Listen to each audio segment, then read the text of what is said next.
look at the range of like people talking about supplements or wellness, like I'm really not going to listen to Alex Jones when he's trying to sell me something. But when Luke Story's telling me about methylene blue or, you know, some like nootropic for the eyes that I ordered from Russia, I'm going to believe him. So I'm also seeing, and when I look in my own life at like my friends or so-called friends who fell for it and didn't, none of the wellness geeks fell for it.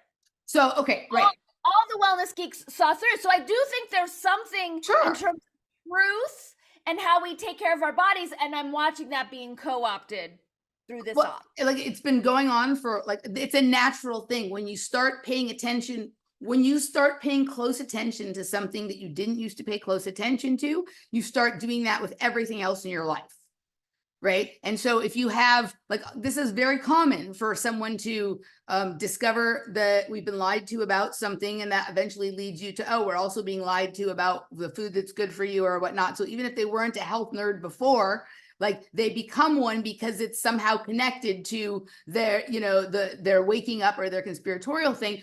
Also, people who have a health crisis that normal medicine can't solve, they go down deep down the rabbit hole on food and supplementation and all of this kind of stuff. And eventually they find their way to the Flexner report or the Rockefeller report on medicine and natural supplements. And then they recognize that that's connected to all of these other financial and political conspiracies. So these two pathways are definitely like they're parallel. And then at a certain point they join, right?